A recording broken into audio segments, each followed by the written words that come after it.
Hello, everyone. This is Dr. Joseph Capps coming back to you again with another episode of Dancing with the Darkness. For those of you that are return listeners, I just want to thank you so much. It's because of your support, your comments, your likes, your shares that this channel keeps going. So I just want to really express how much I appreciate your feedback and your support. If you're tuning in for the very first time, whether it's on Spotify or on our YouTube channel here, thank you so much for tuning in, and I really hope that today's podcast speaks to you, that there's something that you can relate to uh, that's going to make you feel less alone as we talk about CPTSD, operator syndrome, severe depression, anxiety, and PTSD. This main concept of this podcast is a mixture of clinical elements based on my clinical practice and what I've studied, but also most of it is experiential with the life that I've led up to this point with CPTSD and how I've learned to semi-thrive. I'm not thriving 100% yet, but I'm getting there. And how we can take our pain into purpose and to turn it into something that can be purposeful, not only to help other people, but I believe in my state of faith that it's God's will and purpose that we turn these things into something that's helping His children and showing them the beauty of forgiveness and redemption and restoration, things that tend to be very hard for us to acknowledge or to accept with CPTSD. So thank you so much for tuning in. You have to excuse me today. I'm a little bit under the weather. My Christmas present apparently was getting some kind of nasty flu, and apparently the older we get, the harder it is for us to overcome this. So we're going to do our best to get through this podcast, but I'm dedicated to what I do, and I don't want to miss a week bringing you a message today. So what's been on my heart, and really Christmas kind of just reinforces that for a lot of us, holidays reinforce that, is, there's a unique loneliness that people with CPTSD deal with. This is not typical loneliness. This is not being lonely. It's not being alone. The whole connotation of the word complex when we talk about our post-traumatic stress, we need to understand that this loneliness is also very complex. And so I'm going to put a mixture in here of not only my own experiences, but some of the clinical elements behind this. We're going to talk about some of the pathology that, my opinion, based on my experience and based on my knowledge, I think that the pathology is nonsense. I don't think that you can put any of us in a box and pathologize our loneliness, because it's based on experiences and environment and a lot of other stimuli. And so you can choose to accept my theory, or you can choose not to, and that's fine. These are my beliefs. We're going to have some clinical basis and scientific basis behind it, but a lot of it has to do with experience and living the life with CPTSD and what's worked and what doesn't work and what we need to do to thrive. And so what I want to talk about first is that we need to understand, and there's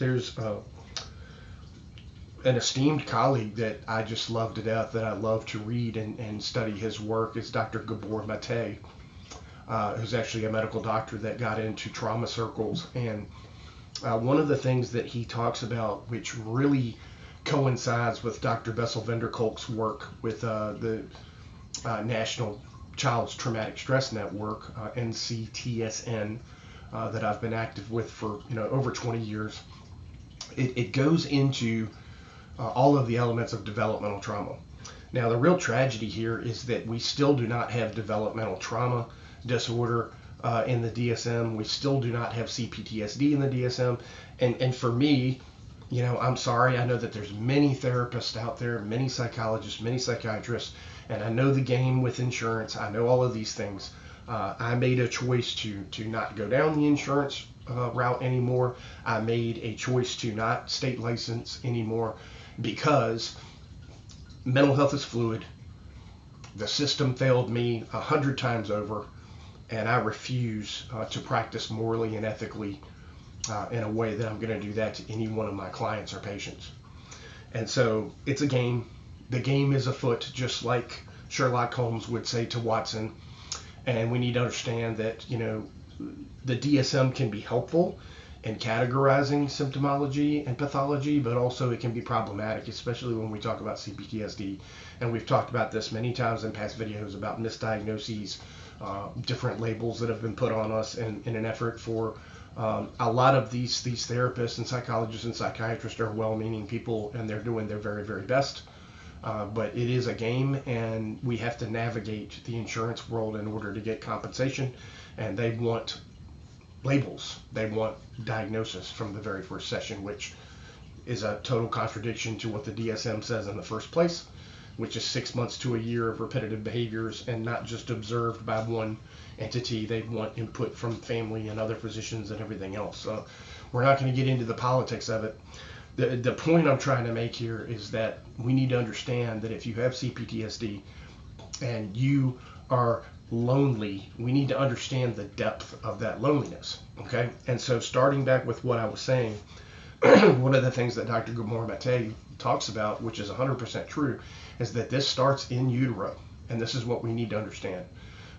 Whether you believe in abortion or you don't believe in abortion, or you believe that a baby is a lump of cells or any of these things, that's beside the point. We're not going to get into that. But we need to understand that we are a little human in there. Science proves this. Medicine proves this. It's not about the religious debate. For me, it is, because my faith tells me that you have a soul as soon as you're put in the womb.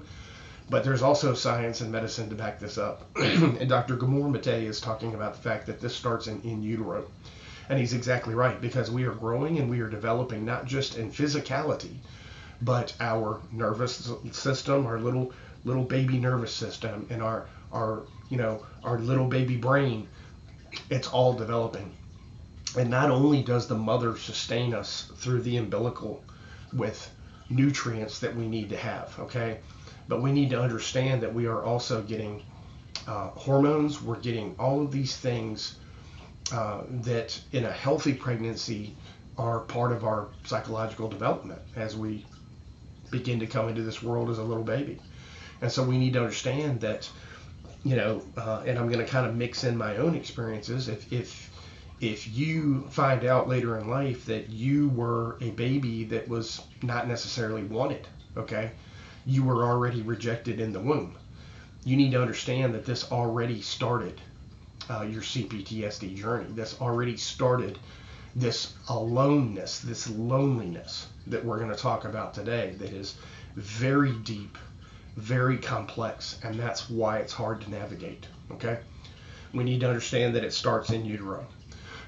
So if you have a mother, excuse me, that does not want this child for whatever reason, okay, whether she has mental illness, whether it's the product of what we call a mistake, whatever it is, it doesn't matter. We need to understand that lack of bonding in utero, that lack of oxytocin, resveratrol, these hormones that are imperative for a healthy brain to develop, a healthy nervous system to develop, they've already started behind the 8 ball, okay?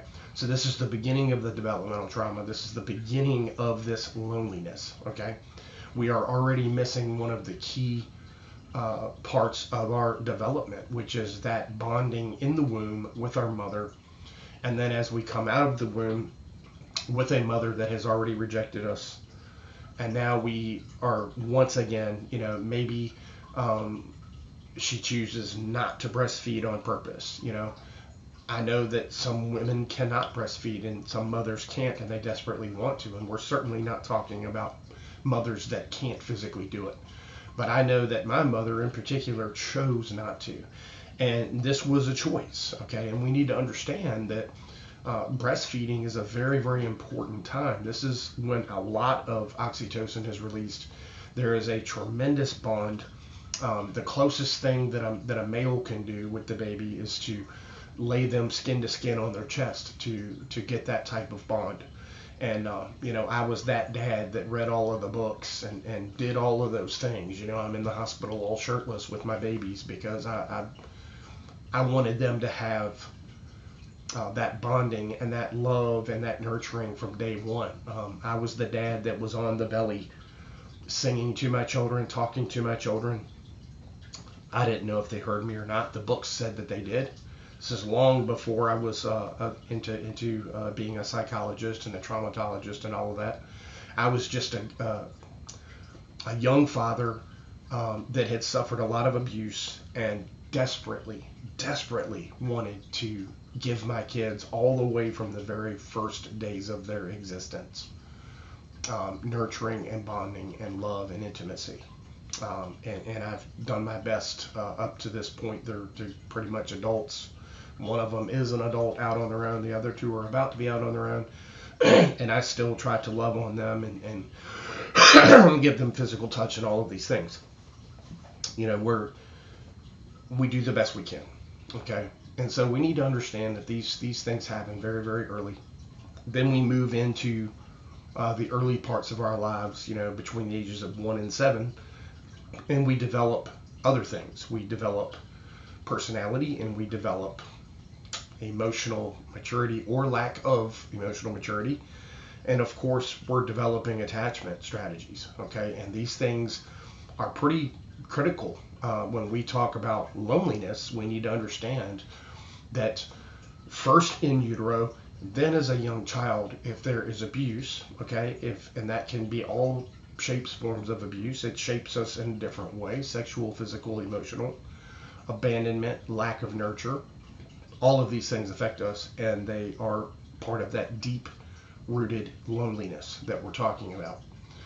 We have no identity because we are fawning, we are navigating every single day, we are trying to survive. One minute there's abuse, then there's comfort. Everything gets all intermingled. Our nervous system is right out of the gate. It's a total mess. It's a total disorganized mess. Our attachment strategies are completely and totally disorganized. We can be anxious one minute, we can be avoidant one minute. Very, very few times we can feel secure. Usually when we do have a secure attachment, it's usually after an abuse event because we've been conditioned, whether it's guilt, shame, or just the physiology. Maybe our abusers were kind to us and nurtured us and gave us some sort of affection after abuse took place. So all of these things are all just intermingled. They're all discombobulated. They're all screwed up. And so we've had the lack of bonding in utero, the lack of those bonding hormones. We're going into childhood and we're learning that we have to fawn, we have to navigate, we have to basically be a chameleon all the time. We don't really know what our identity is. We are just zigzagging through life, and we're ducking and we're weaving as we're trying to survive, and we're dissociating, and we are repressing things, and we're doing whatever our very neuroplastic childhood brain can do to survive our world, because our source of pleasure or nurture or protection or caretaking is also our chief source of pain. And then for some of us, we had other sources that came in, and basically any adult that was in a role to be any kind of caretaker or an example or anything like that, we were abused.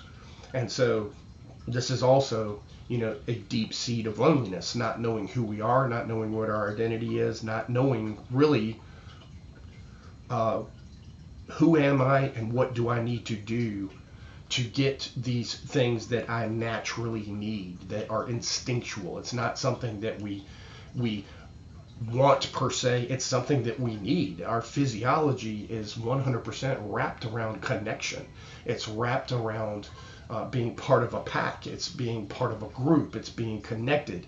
And we need to understand that this is who we are.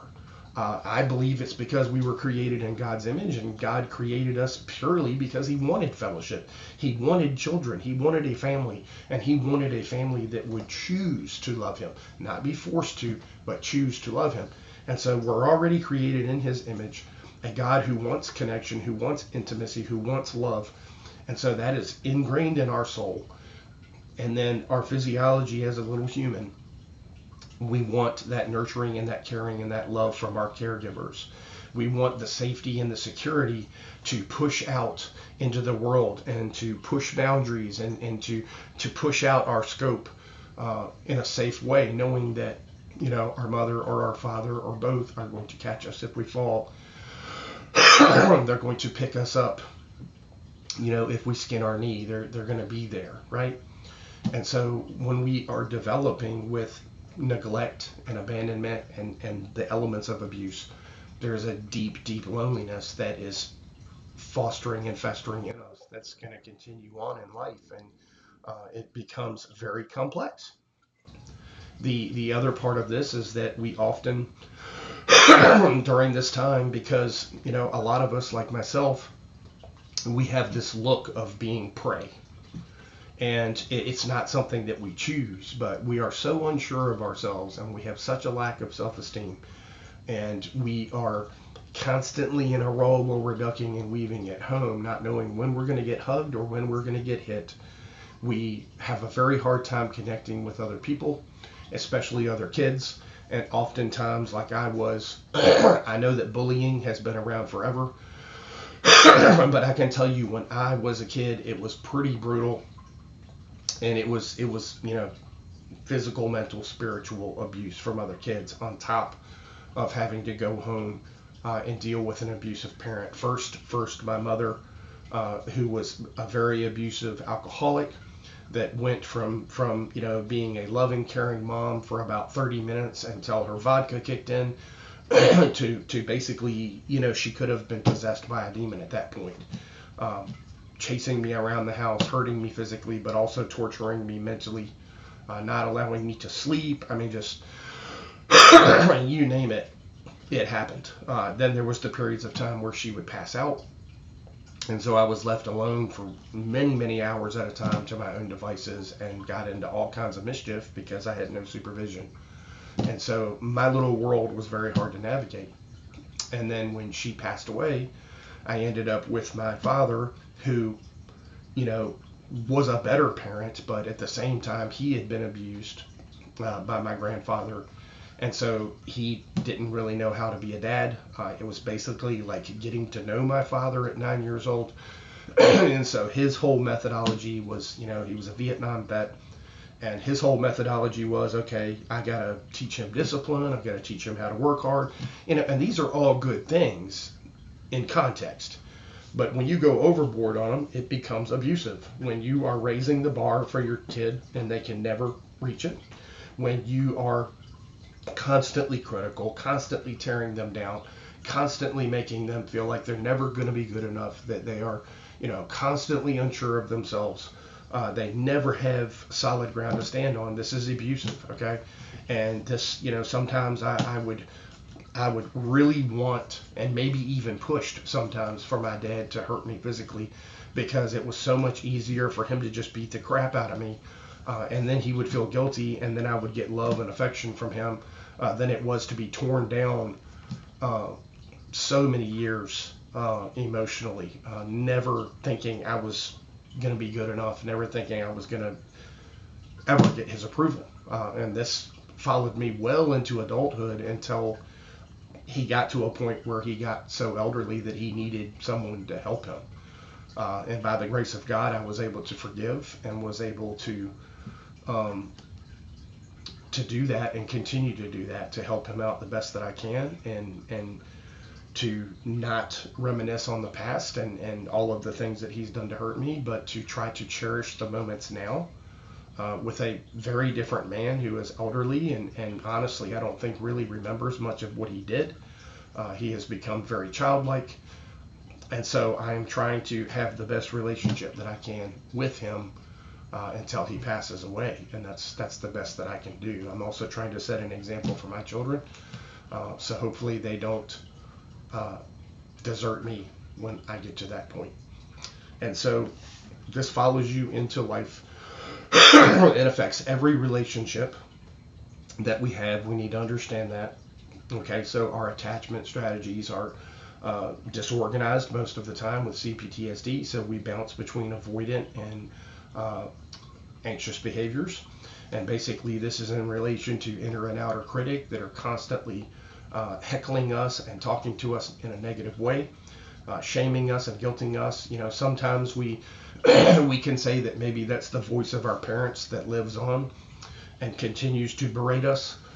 Sometimes we can say that it's more of a spiritual warfare situation, and that it could even be demonic. It could be part of Satan and the darkness and his plan, where he knows that if he keeps us down and he keeps us in that pit of loneliness, that we cannot fulfill our purpose or our calling or our goal. We can't help other people. We can't love other people. And so there's a lot of different things that we can say that this is. Psychologically, we call it the inner and the outer critic. And basically, the inner critic is constantly telling us that same thing that my father told me. You're never good enough. You're not good looking enough. You're not smart enough. You're just not good enough, period. Okay. And by saying that, no one's going to truly love you. Okay. The only way that you're going to get love from other people is in however you can serve them. And so this defines us, right? We overachieve, we work really hard, we give everything we have to everyone else, and we forsake ourselves, and it's all transactional. Okay. And so we make every relationship transactional. Okay. And this goes into different areas. It's not just about us working hard and giving things physically to people, or love bombing them, or just sacrificing everything for them. And we've talked about the whole narcissistic behavior and how many of us end up with narcissistic partners. But we also get into the realm, especially if we were sexually abused, we need to understand, and this goes for men and for women, that the stereotypes are gone. We need to understand that not all men are dogs and not all women are whores and all of this crap. Many of us fawned sexually in relationships. Men and women have done this because we were so desperate to connect and so desperate to feel love. And when you have intercourse, you are also getting oxytocin, and this is something that we have been starved since utero. And so many times we've gotten into a role where we've done that, where we've given the precious gift of our flesh to another person, and then we understand that deep seed of loneliness as we wake up the next day and we're not connected. It was just a fling for them. They just wanted the pleasure or whatever. And that sting, that deep sting of loneliness comes back, that deep loneliness, okay?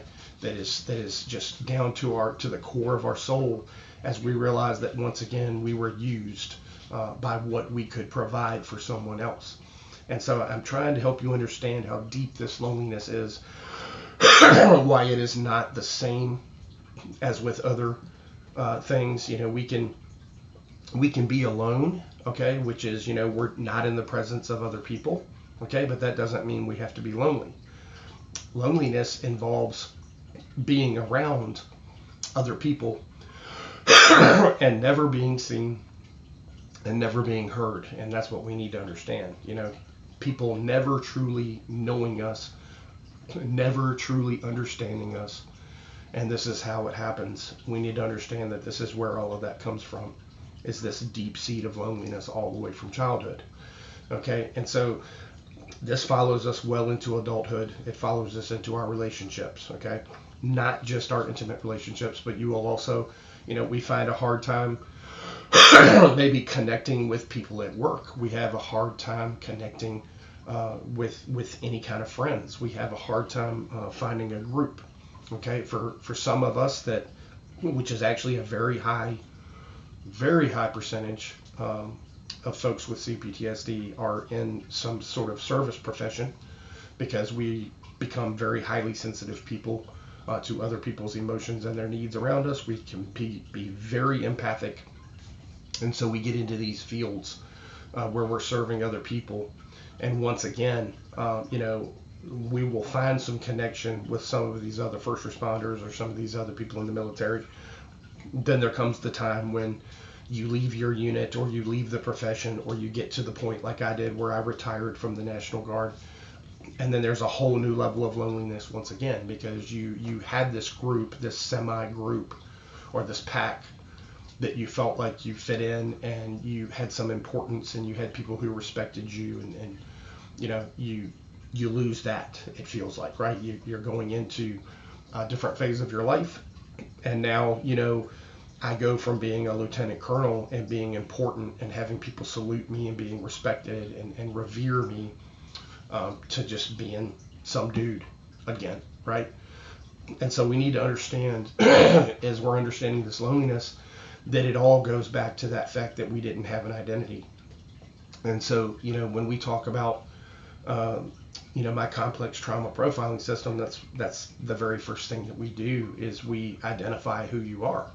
And this is essential. And, we've talked about this before, temperament and epigenetics.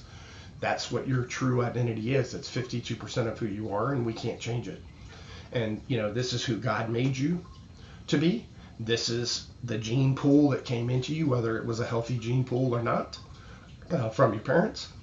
And this becomes your identity. And everything else falls into place later. And these are things that we can work with and we can change. If we have disorganized attachment, if we have character defects, if we have personality flaws, all of these things can be worked with and can improve with the right therapy, with the right exercises, with the right amount of effort from us. And so this is not a message today of damnation and doomsday. It's actually a message of hope, because I want you to understand that one of the most precious gifts as we conquer loneliness is to understand that, number one, we have a purpose, and that all of our pain has a purpose. There are still going to be times when we are very lonely. I felt very alone on Christmas because I was very sick. And so my family went and did Christmas, and I had to be by myself. And it wasn't the fact that I was alone that I was lonely. It was that in a way I felt forsaken. I felt like I had no value. I felt like, I wasn't important enough, that nobody cared. And so, a lot of this comes from childhood all the way up. Some of it is the outer critic telling me that no one is safe and that everybody is there to hurt you or harm you.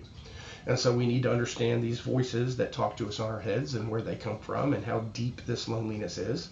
It starts off with an identity crisis. It then develops into very unhealthy attachment strategies and personality, because we're trying to continue to navigate the world. We think that we have to continue to navigate the world like we did as a child, and we have to be whatever anyone else needs us to be, that everything is transactional, and that every friendship or every intimate relationship or anything that we do, we feel like we have to at least put in an equal part or more. All of these things cloud the truth, and they keep that deep seed of loneliness within us. So let's talk about a couple things that we need to do before I lose my voice here. Let's talk about a couple things that we need to do to conquer these things. Scientifically, medically, psychologically, we've proven this, okay? If you're a person of fact and evidence like I am, that's fine. We have the proof that this works. But I'm also a very spiritual person, so I'm going to chime in on that as well. We are absolutely created and crafted to be connected, okay?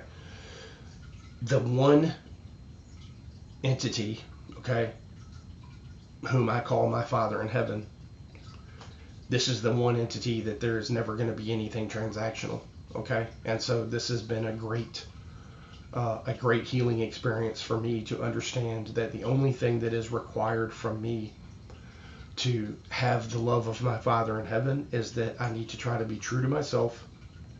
When I do things wrong and I sin, I need to repent and sincerely be sorry for what I've done.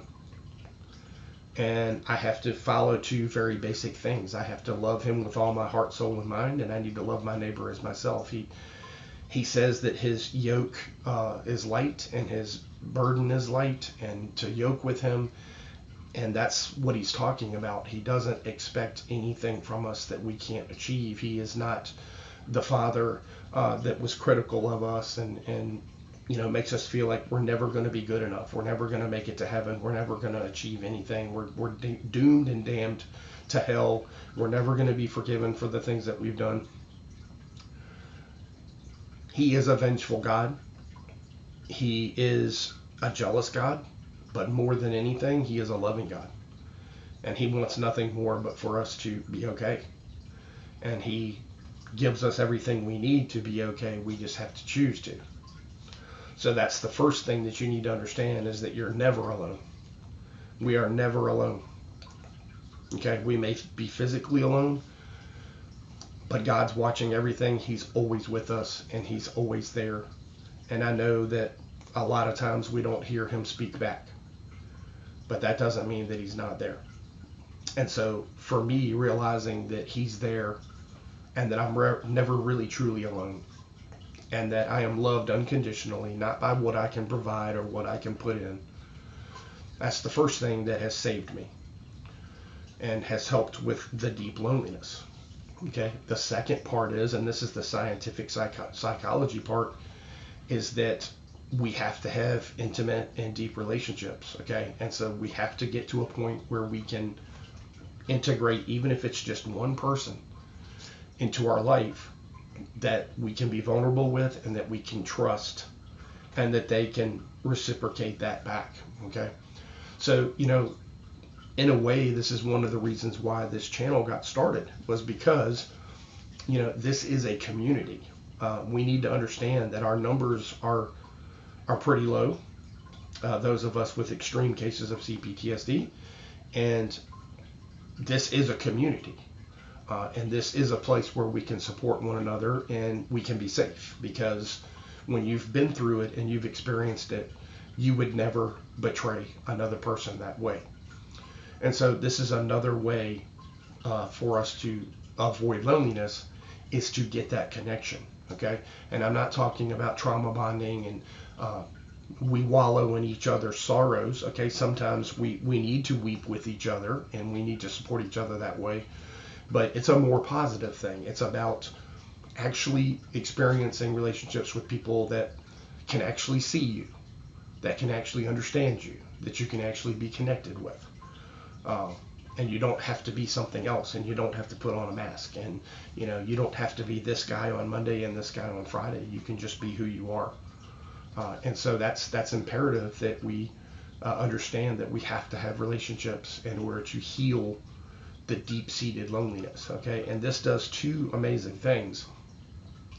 We actually do better alone, in solitude, because we know that we're not completely alone. Okay, and we also give our nervous system a break, and we give our whole physiological state a chance to recuperate, because we finally are integrating in with individuals that don't expect things from us. Okay, they're not going to be transactional in the relationship and say, oh well, I'm only gonna like you if you do this. Okay, because I'm telling you, maybe you're not as old as I am, but you will be. And the older that we get, the less our nervous system is going to tolerate this, and we're going to get very, very tired physically, mentally, and spiritually, because I've been there many times. And so we get to a point where, instead of giving everything we have to everyone else, we realize that it's very, very precious, the energy that we have left, the love that we have left, the humanity that we have left. We become very protective of that, and we need to put it into individuals that are going to help fill that back up. Okay, and we've talked about this emotional fuel tank that keeps continuing to get withdrawals and not getting deposits. And so we need to understand that we do have to get deposits. And so you're going to get deposits from your faith, and understanding that God loves you no matter what. He forgives you for no matter what you've done in your life. And he wants you to prosper. He wants you to be in heaven with him and to be part of his family. But you're also going to heal tremendously when you allow yourself to, you don't have to be Mr. or Mrs. Popularity. It's not about that. Okay, you can be in a room full of people and be very, very alone. It's about you having intimate relationships. For me, one person really is all that I need. Maybe a couple other close friends, okay, because we get to the point, like I said, where your energy is very precious, and you can't scatter your seed all over the earth anymore, okay, because you're tired.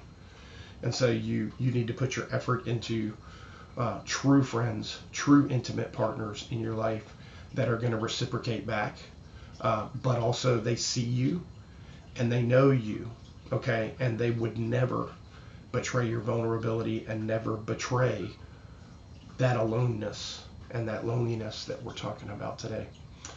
I hope very much that this video spoke to you. Do us a favor. If it did, please like and share. If it's on your heart, please subscribe to the channel. It's the only way that we can grow.